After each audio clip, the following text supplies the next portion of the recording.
পঞ্চম শ্রেণীর সমস্ত ছাত্রীরা তোমরা কেমন আছো? নিশ্চয়ই সবাই ভালো আছো। ঠাকুরমা স্বামীজির কাছে প্রার্থনা করি তোমরা সবাই ভালো থাকো, সুস্থ থাকো। 2021 শিক্ষাবর্ষে তোমাদের এই অনলাইন ক্লাস কিছু কিছু শুরু হয়েছে। তো আজকে আমি পঞ্চম শ্রেণীর বাংলা ব্যাকরণ থেকে একটা অধ্যায় আলোচনা করব। সেটি হলো ভাষা ও ব্যাকরণ। বাংলা ব্যাকরণ পড়তে গেলে প্রথমে আমাদেরকে জানতে হবে ব্যাকরণ কি, ভাষা কি, এগুলো আমাদেরকে জানতেই হবে। তাহলে প্রথমেই আমরা জেনে নেব ভাষা ও ব্যাকরণ সম্পর্কে। তাহলে দেখো ভাষা কি, এটা আলোচনা করতে গিয়ে প্রথমেই এসে যায় যে ভাষা জিনিসটা কি, সেটা কারা ব্যবহার করে। দেখো আমরা জানি যে প্রাণী জগতের মধ্যে মানুষ হলো সর্বশ্রেষ্ঠ। প্রাণী জগতের মধ্যে মানুষ হলো সর্বশ্রেষ্ঠ। শুধু যে বুদ্ধি, মেধা, জ্ঞান এর জন্য কিন্তু নয়। তাহলে কেন না, মানুষের শ্রেষ্ঠত্ব লাভের যেটা অন্যতম একটা মাধ্যম সেটা কি না, সেটা হচ্ছে ভাষা। মানুষ ভাষা ব্যবহার করতে পারে এবং সে ভাষা অর্থবহ ভাষা মানুষ ব্যবহার করতে পারে। আমরা আমাদের মনের কথা যখন অন্যের কাছে প্রকাশ করতে চাই তখনই আমরা এই ভাষার ব্যবহার করে থাকি। এইভাবে ভাষা প্রকাশের মাধ্যম বা ভাব প্রকাশের মাধ্যম হচ্ছে ভাষা। আমাদের মনের যে ভাব রয়েছে সেটা প্রকাশের মাধ্যমই হলো ভাষা। আমরা প্রত্যেকেই কিছু না কিছু বলতে চাই। শুধু মানুষ কেন, অন্যান্য যারা প্রাণী রয়েছে, যেমন ধরো গরু, ছাগল, পাখি, অন্যান্য যারা যে সমস্ত প্রাণী রয়েছে মানুষের থেকে যারা নিকৃষ্ট শ্রেণীর, তারাও কিন্তু তাদের মনের ভাব প্রকাশ করে।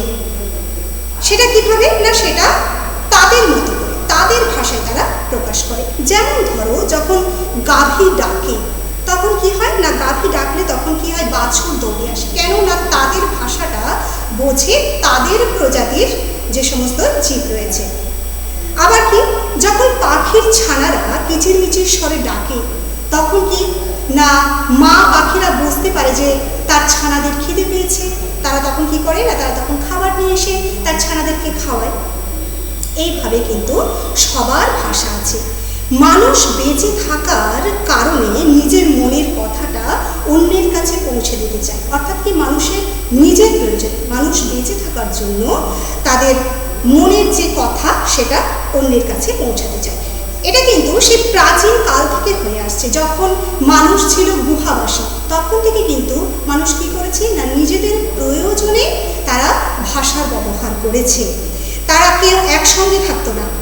তারা তখন কি করতো না, হিংস্র পশুদের হাত থেকে তাদেরকে বাঁচতে হবে। তারা যখন আলাদা আলাদা থাকতো তখন তারা কি অনুভব করলো না, তাদের উপর হিংস্র পশুরা আক্রমণ করছে।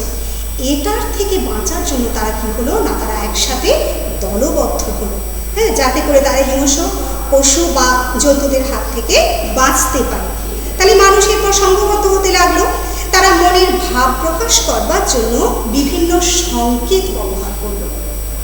প্রথমে তো মানুষ কথা বলতে শেখেনি, তারা কি করলো না, তারা প্রথম বিভিন্ন সংকেতের মাধ্যমে তাদের মনের ভাবটাকে প্রকাশ করার চেষ্টা করেছিল। এই সংকেত থেকেই কিন্তু ধ্বনির সৃষ্টি হলো। এই যে সংকেতগুলো তারা ব্যবহার করত তাদের মনের ভাবটা প্রকাশ করার জন্য, তাহলে এই সংকেতগুলো থেকে কি হলো না, ধ্বনির সৃষ্টি হলো। অর্থাৎ মানুষ নিজের প্রয়োজনে তারা ভাষাকে রপ্ত করতে শুরু করলো। তাহলে দেখো দেখা যাচ্ছে কি না, ভাব প্রকাশের মাধ্যম হলো ভাষা। এটা প্রথমে আমাদের জানতে হবে যে ভাব প্রকাশের মাধ্যম হলো ভাষা।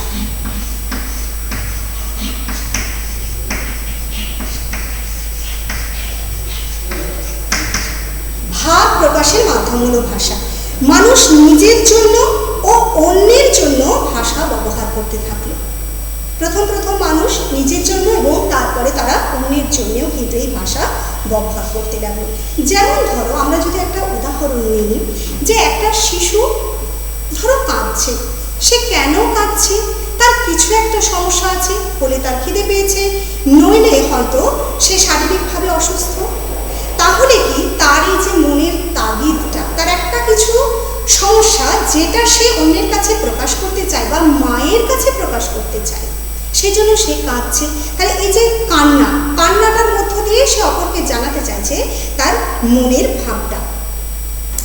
প্রথম ক্ষেত্রে দেখো, শিশুর কান্নার সঙ্গে হয়তো যদি আমরা ধরে যে তার খিদে পেয়েছে, প্রথম ক্ষেত্রে হয়তো শিশুর কান্নার সঙ্গে খিদের সম্পর্ক নাও থাকতে পারে, সে হয়তো শারীরিকভাবে অসুস্থ হতে পারে, সেই কারণে সে কাঁদছে। হ্যাঁ, তাহলে সেটা মাকে সে বোঝাতে চায় যে সে কাঁদছে, এই কাঁদা মাধ্যমটা দিয়ে সে তার মনের ভাবটা বোঝাতে চায়, বলে তার খিদে পেয়েছে, নইলে সে শারীরিকভাবে অসুস্থ। তাহলে দেখো আমরা জানলাম যে ভাষা হলো প্রকাশ মাধ্যম। অর্থাৎ কি, শুধু কান্না, যে শিশুটা কাঁদছিল, শুধু কান্নার মধ্যে দিয়ে তো আর পরিষ্কার বোঝা যাচ্ছে না যে সে কেন কাঁদছে। যখন কোনো ভাষা ব্যবহার করা হচ্ছে তাতে বোঝা যাচ্ছে যে শিশুটার হয়তো খিদে পেয়েছে, তাই সে কাঁদছে, সে ভাষার দ্বারা প্রকাশ করতে পারলো। তাহলে এই যে ভাষাটা হলো প্রকাশ মাধ্যম। তাহলে আমরা এরপরে দেখব যে ভাষার সংজ্ঞা, বাংলা ব্যাকরণে ভাষার সংজ্ঞাটা কি, এটা আমরা দেখে নেব।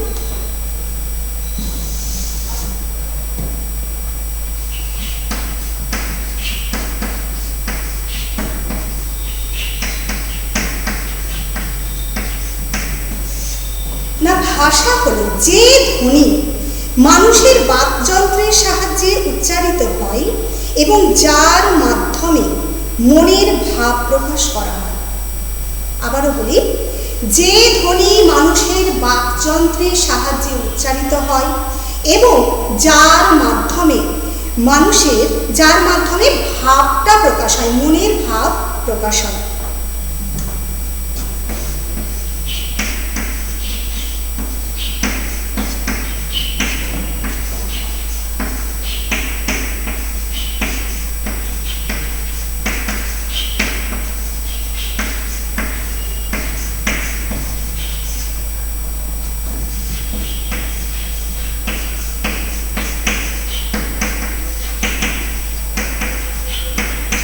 দেখো, যে ধ্বনি বাকযন্ত্রের সাহায্যে উচ্চারিত হয় এবং যার মাধ্যমে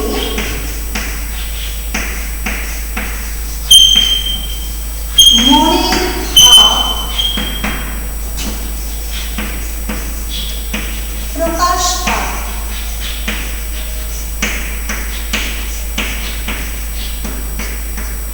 তাকে বলা হয় ভাষা। যে ধ্বনি মানুষের বাকযন্ত্রের সাহায্যে উচ্চারিত হয়, এবং যার মাধ্যমে মনের ভাব প্রকাশ করা হয় বা মনের ভাব প্রকাশ পায়, তাকে বলা হয় ভাষা। আমাদেরকে কি মনে রাখতে হবে না, যে কোনো রকমের ধ্বনি হলেই সেটা যে ভাষা হবে তা কিন্তু নয়। যে কোনো রকমের ধ্বনি হলেই সেটা যে ভাষা হবে তা নয়। তাহলে কি না, অর্থবহ ধ্বনি হতে হবে, তার মধ্য দিয়ে মনের ভাব প্রকাশ পেতে হবে, তবেই হবে সেটা ভাষা। ধ্বনি হলেই যে সেটা ভাষা হবে তা কিন্তু নয়। যেমন ধরো, আমি হয়তো হাততালি দিয়ে কাউকে ডাকতে চাইলাম, কি আমি হয়তো ইশারায় কারোর সঙ্গে একটা কথা বলার চেষ্টা করলাম, ইশারায়, এটাকে কিন্তু আমরা ভাষার মর্যাদা দিতে পারি না। তাহলে ভাষা কি না, সেটা অর্থবহ ধ্বনি এবং তার মধ্য দিয়ে মনের ভাব প্রকাশ পাবে, সেটাই হলো ভাষা। তাহলে কি না, শুধুমাত্র মনের ভাব প্রকাশের উপযোগী ধ্বনি হলো ভাষা। তাহলে আমরা কি বলতে পারি, শুধুমাত্র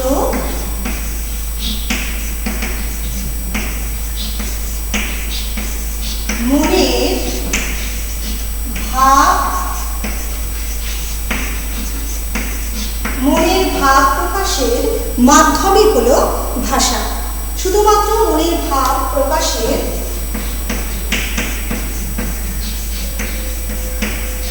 উপযোগী ধ্বনি হলো ভাষা। এরপর আমরা দেখব যে ভাষার লক্ষণগুলো কি। অর্থাৎ দেখো, ভাষার সংজ্ঞাটি ছিল যেটা যে সমস্ত ধ্বনি বাকযন্ত্রের সাহায্যে, মানুষের বাকযন্ত্রের সাহায্যে উচ্চারিত হয় এবং যার মাধ্যমে মনের ভাব প্রকাশ পায় তাকে ভাষা বলে। তাহলে এখান থেকে আমরা দেখে নেব যে ভাষার লক্ষণগুলো কি। প্রথমেই দেখো ভাষার লক্ষণ, যে কোনো ধ্বনি বা শব্দ ভাষা নয়। আমি আগেও বলেছি যে কোনো ধ্বনি বা শব্দ কিন্তু ভাষা নয়, যা বোধগম্য ধ্বনি তাই হলো ভাষা। তাহলে ভাষার 1 নম্বর লক্ষণ আমরা দেখে নেব।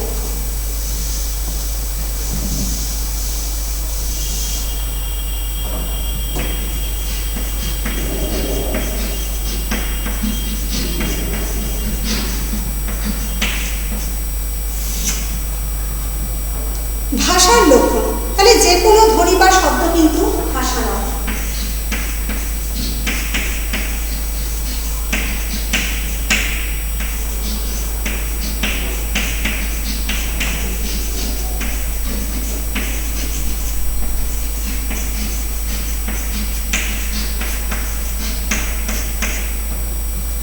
যে কোনো ধ্বনি বা শব্দ ভাষা নয়, যা বোধগম্য ধ্বনি, যা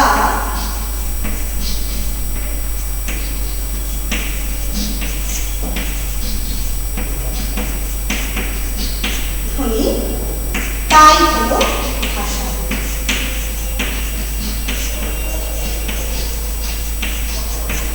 যা বোধগম্য ধ্বনি তা হলো ভাষা।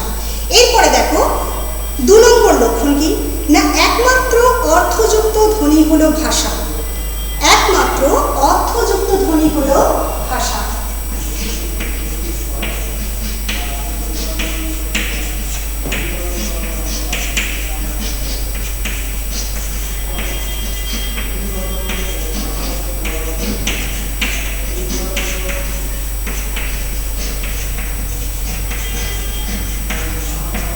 একমাত্র অর্থযুক্ত ধ্বনি হলো ভাষা। তাই যদি কোনো পাগল কোনো কিছু বলে, পাগল যদি কিছু বকে বা কিছু বলে, সেটা কিন্তু ভাষার মর্যাদা পায় না, কেননা তার মধ্যে সঙ্গতি থাকে না। এরপরে দেখো 3 নম্বর, ভাষা পরস্পরের মধ্যে ভাবের আদান প্রদান করে। ভাষা পরস্পরের মধ্যে ভাবের আদান প্রদান করে। 3 নম্বর, ভাষা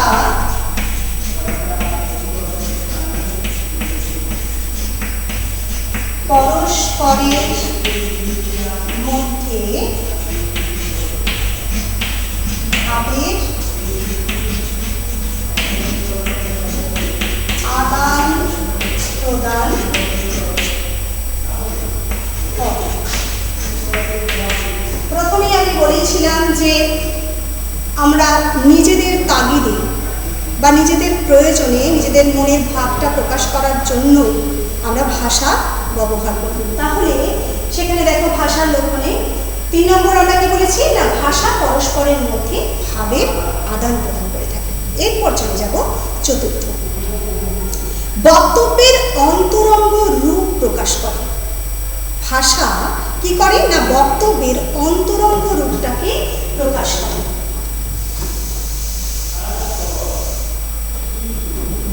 4 নম্বর,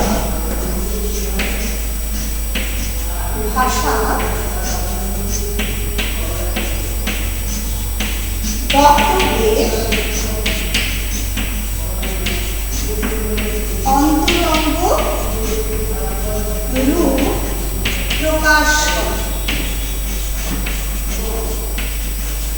মানে কি, আমি যা বলতে চাই সেটাকে বোঝাই, আমার মনে যা রয়েছে সেটাকে আমি অন্যের কাছে কিভাবে সেটাকে প্রেজেন্ট করি, কিভাবে বলি না, ভাষার সাহায্যে অন্যের কাছে আমি তুলে ধরতে পারি। তারপরে দেখো 5 নম্বর চলে যায়, মানুষের স্বভাব ও সংস্কৃতিকে প্রকাশ করে ভাষা। আবারও বলি, মানুষের স্বভাব ও সংস্কৃতিকে প্রকাশ করে ভাষা। 5 নম্বর,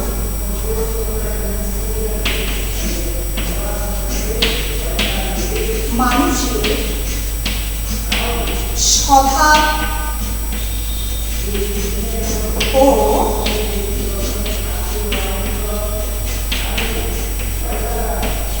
সংস্কৃতিকে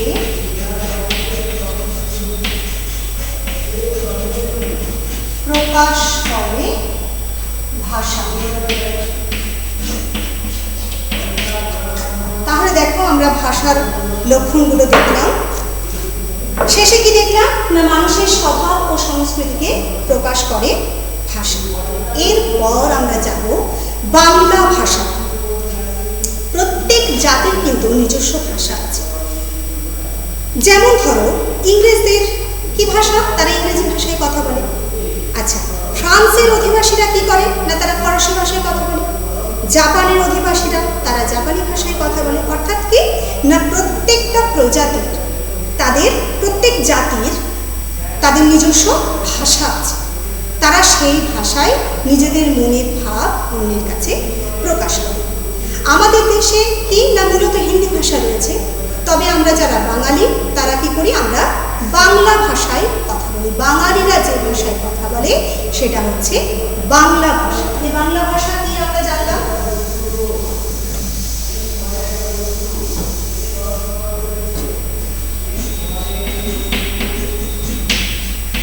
বাংলা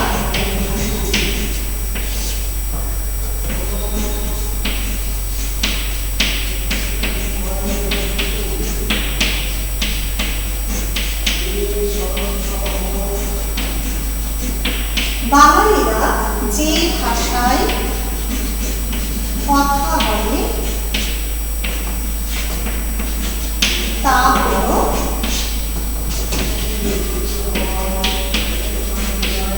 বাংলা ভাষা।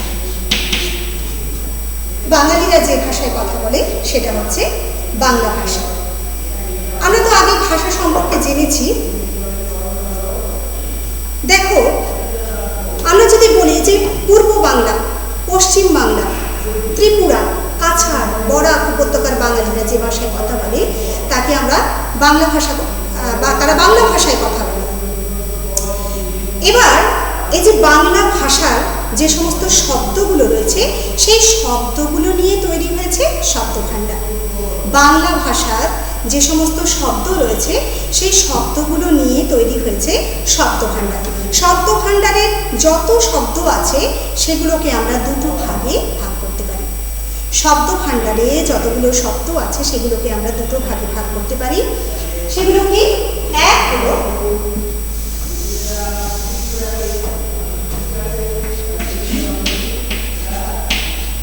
দেশি ভাষা, আর দুই হলো বিদেশি ভাষা।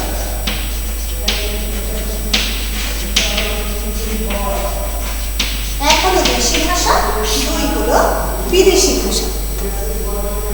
এরপরে দেখো দেশি ভাষা কোনগুলো না, প্রতিনিয়ত আমরা কি দেখো যে ঝুড়ি, ঝিঙে, ঢেকি এই সমস্ত শব্দগুলোকে বলে থাকি। এই শব্দগুলো কিন্তু আর্যরা যখন এদেশে আসেনি, তারা এদেশে আসার পূর্বে থেকেই এই ভাষাগুলো কিন্তু চালু ছিল।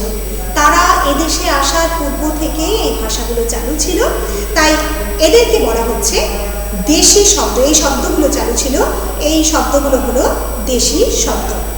আবার বিদেশিরা এদেশে আসার পর অনেক শব্দ তাদের কাছ থেকে আমরা পেয়েছি।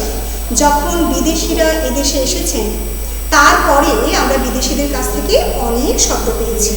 এই বিদেশি শব্দগুলো কি কি, বিদেশিদের কাছ থেকে পাওয়া বিভিন্ন শব্দ রয়েছে। বিদেশি শব্দ ফরাসি আছে, আরবি আছে, তুর্কি আছে, ওলন্দাজ, পর্তুগিজ, বিভিন্ন শব্দ, এরা সবাই বিদেশি। এদের কাছ থেকে পাওয়া শব্দগুলোই হলো বিদেশি শব্দ। যেমন ধরো আমরা এই যে বলি টেবিল, চেয়ার, এগুলো আমরা কিন্তু প্রত্যেক দিনের কথায় ব্যবহার করে এই শব্দগুলো। টেবিল, চেয়ার, গ্লাস, এগুলো কিন্তু বিদেশি শব্দ। এরকম আরও অনেক বিদেশি শব্দ আছে, আলমারি, বোতাম, জমিদার, তারপরে কাগজ, চা, চিনি, এগুলো সব হচ্ছে বিদেশি শব্দ। তাহলে আমরা কি দেখলাম? দেশি শব্দ আর বিদেশি শব্দ দেখে নিলাম। এরপরে প্রাদেশিক শব্দ, প্রাদেশিক ভাষা। প্রাদেশিক ভাষা দেখো, ভারতবর্ষের একাধিক প্রদেশে ভিন্ন ভিন্ন ভাষা প্রচলিত আছে। ভারতবর্ষের একাধিক প্রদেশে ভিন্ন ভিন্ন ভাষা প্রচলিত আছে। এই সব ভাষাগুলোকেই বলা হয় প্রাদেশিক ভাষা। বোঝা গেল? কিন্তু বাঙালিদের কাছে বা অন্যান্য বিভিন্ন জাতির কাছে মাতৃভাষার গুরুত্ব কিন্তু অসীম। বিভিন্ন ভাষা সংযোজন হয়েছে আমাদের শব্দ ভাণ্ডারে, বাংলা শব্দ ভাণ্ডারে বিভিন্ন ভাষা রয়েছে, ঠিক কথা, কিন্তু মাতৃভাষার গুরুত্ব কিন্তু অসীম। তাহলে দেখো, আমরা দেখলাম ভাষা, কি কি ভাষা রয়েছে। দেশি বাংলা ভাষা জেনেছি, তারপরে বাংলা ভাষার মধ্যে বেশ কিছু দেশি শব্দ রয়েছে, বিদেশি শব্দ রয়েছে, সেগুলো আমরা দেখেছি। এরপর আমরা চলে যাব ব্যাকরণ পরিচয়। অর্থাৎ ব্যাকরণটা কি, বাংলা ব্যাকরণ কি না, ভাষাকে নির্ভুলভাবে শেখা হলো আমাদের উদ্দেশ্য, তাই তো? আমরা এই যে কথা বলি, কিছু লিখি, কথা বলি, আমরা মনের ভাব প্রকাশ করি, তাহলে সেটা যদি নির্ভুলভাবে হতে হয়, সেটা জানার জন্য আমাদেরকে ব্যাকরণ জানতে হবে। তাহলে কি, ভাষাকে নির্ভুলভাবে শেখা হলো আমাদের উদ্দেশ্য, এবং সেটা আমরা কিভাবে শিখতে পারি? কোথা থেকে? না, ব্যাকরণ থেকে। তাহলে আমরা বলতে পারি, যে বিদ্যার দ্বারা কোনো ভাষাকে সঠিকভাবে বিশ্লেষণ করে তার স্বরূপটি আলোচিত হয়, সেই বিদ্যাকে ব্যাকরণ বলে। আবারও বলি, যে বিদ্যার দ্বারা কোনো ভাষাকে সঠিকভাবে বিশ্লেষণ করে তার স্বরূপটি আলোচিত হয়। আমি লিখে দিচ্ছি, দেখো, ব্যাকরণ।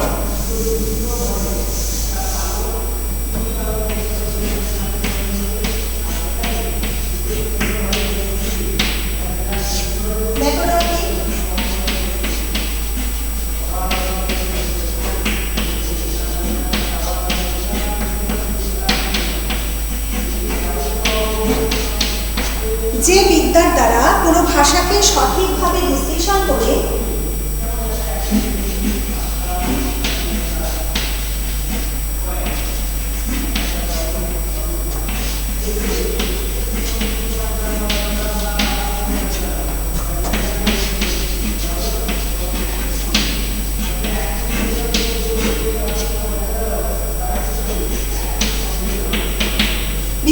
করে তার স্বরূপটি আলোচিত হয়।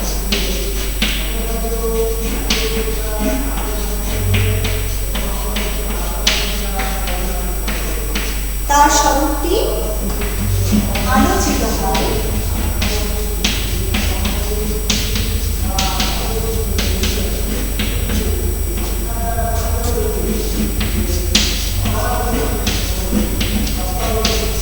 তাকে বলা হয়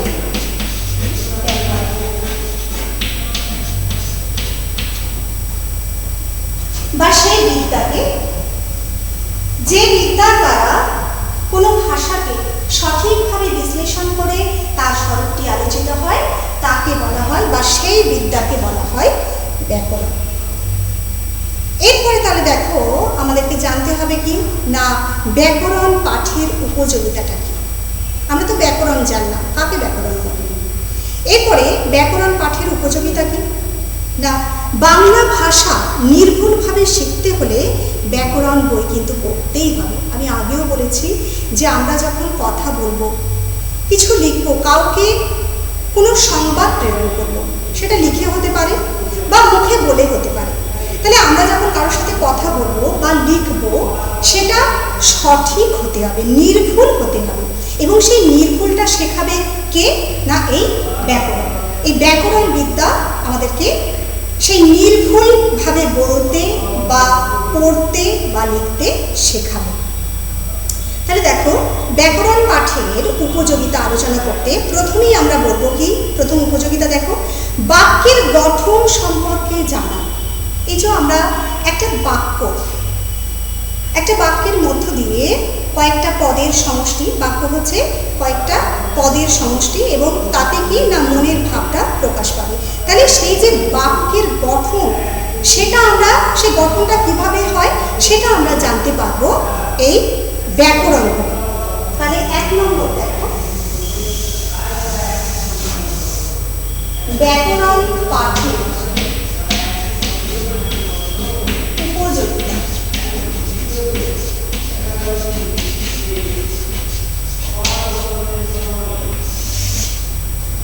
ব্যাকরণ পাঠের উপযোগিতা সেটা কি না, 1 নম্বর, বাক্যের গঠন সম্পর্কে জানা।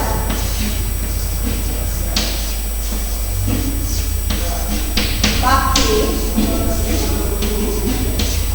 গঠন সম্পর্কে জানা, এটাকে আমরা ব্যাকরণ পাঠের উপকারিতাও বলতে পারি, তাই তো? বাক্যের গঠন সম্পর্কে জানা। এরপরে 2 নম্বর কি না, শব্দের অর্থ, বিবর্তন, এগুলো বোঝা যায় ব্যাকরণ পাঠের মধ্য দিয়ে। শব্দের অর্থ, বিবর্তন। 2 নম্বর, শব্দের অর্থ আবার তার বিবর্তন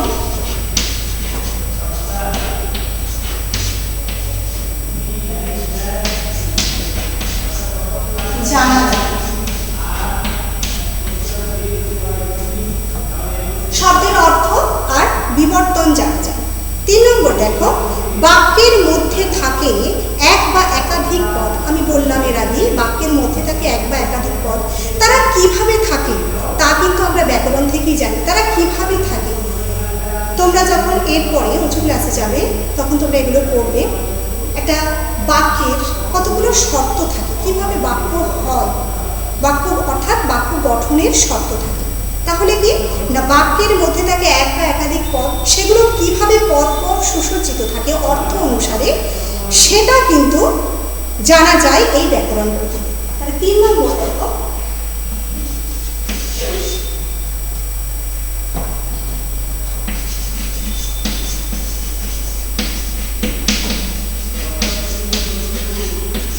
বাক্যের মধ্যে থাকে এক বা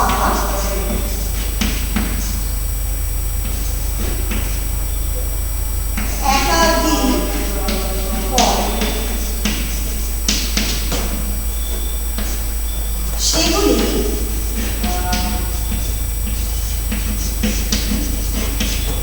কিভাবে থাকে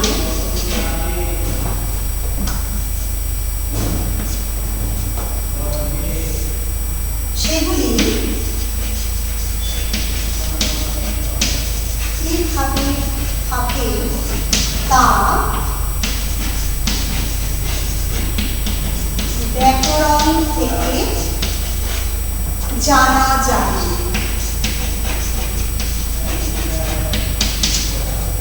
সেগুলো কিভাবে থাকে তা ব্যাকরণ থেকে জানা যায়। এরপরে দেখো, সন্ধি, সঠিক বানান, এগুলো জানার জন্যও কিন্তু ব্যাকরণ লাগে। সন্ধি সঠিক বানান সম্পর্কে বুঝতে সাহায্য করে। 4 নম্বর, সন্ধি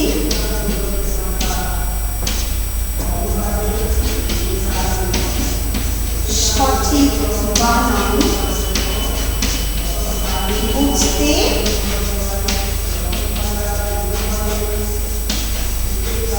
সাহায্য করে ব্যাকরণ। ঠিক আছে, সন্ধি আবার সঠিক বানান এগুলো বুঝতে সাহায্য করে ব্যাকরণ। তাহলে আমরা জানলাম যে ব্যাকরণ পাঠের উপকারিতাগুলো কি। 1 নম্বর হচ্ছে বাক্যের গঠন সম্পর্কে জানা। তারপরে 2 নম্বর কি না, শব্দের অর্থ, তার বিবর্তন, এগুলো সম্পর্কে জানা যায়। আবার কি না, বাক্যের মধ্যে এক বা একাধিক পদ থাকে, সেই পদগুলো কিভাবে পরপর সুবিন্যস্ত থাকে অর্থ অনুসারে, সেগুলো কিন্তু ব্যাকরণ থেকে জানা যায়। তারপরে কি না, সন্ধি, সঠিক বানান, কোনো শব্দের সঠিক বানান, সেগুলোও কিন্তু জানা যায় এই ব্যাকরণ থেকে। তাহলে ছাত্রীরা, তোমরা আজকে দেখলে ভাষা ও ব্যাকরণ। ভাষা কি তা জানলে, কাকে আমরা ভাষার মর্যাদা দিতে পারি, কোন ধরনের ধ্বনিকে আমরা ভাষার মর্যাদা দিতে পারি সেটাও তোমরা জেনেছ। কিভাবে আমরা ভাষার ব্যবহারটা করি সেটা জানলে। তারপর ব্যাকরণ। ব্যাকরণ কি, ব্যাকরণ পাঠের উপকারিতাটা কি সে সম্পর্কেও তোমাদের ধারণা কিন্তু সুস্পষ্ট হয়েছে।